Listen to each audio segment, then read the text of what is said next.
தூத்துக்குடி மாவட்டம் ஏரல் பகுதிக்குட்பட்ட 100க்கும் மேற்பட்ட விவசாய நிலங்கள் வெள்ளத்தில் மூழ்கியுள்ளதால் விவசாயிகள் கடும் வேதனை அடைந்துள்ளனர்.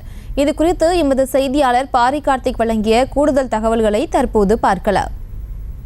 வணக்கம். தூத்துக்குடியில் பெய்த கனமழையின் காரணமாக மாவட்டத்தின் பல்வேறு கிராமங்கள் தற்போது நீரில் மூழ்கியிருக்கின்றன. தற்போது நாம் பார்த்து கொண்டிருக்கிற ஏரல் பகுதிக்குட்பட்ட பல்வேறு கிராமங்கள் தற்போது நீரில் மூழ்கி விவசாய நிலங்கள் பெரிய அளவு பாதிப்பை ஏற்படுத்துகிறது. தற்போது நாம் பார்த்து கொண்டிருப்பது முழுக்க ஒரு விவசாய இடமாகும்.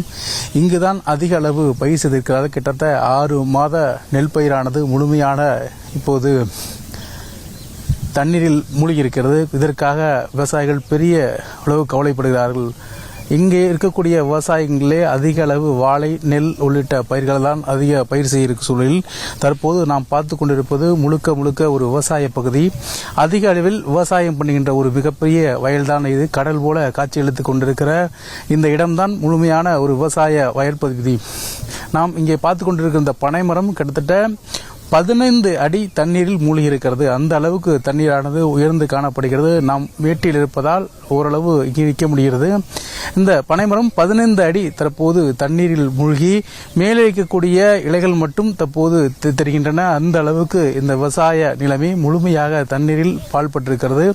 இந்த ஏரல் பகுதிக்குட்பட்ட பல்வேறு இடங்கள் இப்படித்தான். பொதுமக்களோட உயிர்களுக்கு எந்த ஒரு பாதிப்பு ஏற்படுத்தவில்லை என்றும் அவர்களுடைய உடைமைகளானது தற்போது மிகப்பெரிய பாதிப்பை இந்த மழை ஏற்படுத்துகிறது. அதே போல இந்த பொதுமக்கள் அதிகமாக விவசாயத்தை நம்பியிருக்கக்கூடிய இந்த ஊரில் அதிக அளவில் விவசாய நிலங்களானது பெரிய அளவு பாதிக்கப்பட்டிருக்கிறது.